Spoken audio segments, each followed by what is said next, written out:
Praise the lord. దేవునికి మహిమ కలుగును గాక. ఉదయకాల సమయంలో ప్రభువును రక్షకుడైనటువంటి యేసుక్రీస్తు నామములో మీ అందరికీ కూడా శుభములు తెలియజేస్తున్నాను. ఉదయకాలపు వాగ్దానం గురించి ఎదురు చూస్తున్నటువంటి మన జీవితాల్లో ప్రభు ఇస్తున్నటువంటి వాగ్దానము ఆదికాండము 18వ అధ్యాయము 18వ మాట. అబ్రహాము నిశ్చయముగా బలము గల గొప్ప జనమగును, అతని మూలముగా భూమిలోని సమస్త జనములు ఆశీర్వదించబడును. ఆమేన్. ప్రభువు అబ్రహాముతో మాట్లాడుతూ తను ఎలాగా అబ్రహాముని ఆశీర్వదించబోతున్నాడు అనేటువంటి విషయాన్ని తెలియజేస్తూ ఉన్నాడు.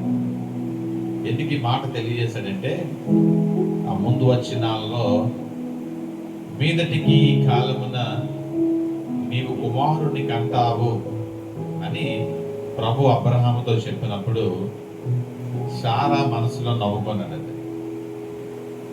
ప్రభు అంటున్నాడు, శారా నవ్వనేలా, నాకు అసాధ్యమైనది ఏదైనా ఉన్నదా? నిజంగా ప్రభుకు అసాధ్యమైనది ఏమీ కూడా లేదు.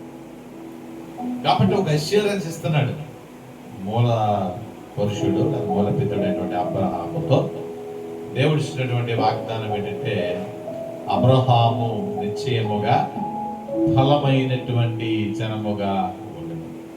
ఉదయకాల సమయంలో నీ జీవితంలో నువ్వు చూడనటువంటి గొప్ప కార్యాలు, బలమైన కార్యాలు, ప్రభు అబ్రహాముకి ఇచ్చినటువంటి వాగ్దానాలు నీ జీవితాల్లో కూడా నెరవేర్చబడునుగాక.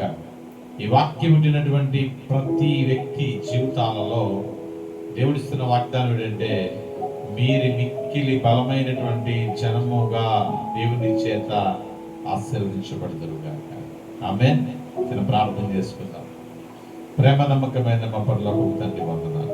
అది కాల సమయంలో ప్రభా మీరు మాకు ఇచ్చినటువంటి శ్రేష్టమైన వాగ్దానం బట్టి మీకు వందనాలు చెల్లిస్తూ, మమ్ములను బలమైనటువంటి జనముగా ప్రభానైనా మీరు ఉండాలని, బలమైనటువంటి జనముగా అనేకులకు ఆశీర్వాదకరంగా ఉండాలని మీరు ఇచ్చినటువంటి దీవెనలు బట్టి వందనాలు. ప్రతి ఒక్కరిని మీరు దీవించి ఆశీర్వదించమని, మేలులతో నింపమని యేసు నామమున ప్రార్థన చేస్తున్నాము తండ్రి. ఆమేన్. తండ్రి, కుమార, పరిశుద్ధాత్మ దీవెనలు మీకు మెండుగా కలుగునుగాక.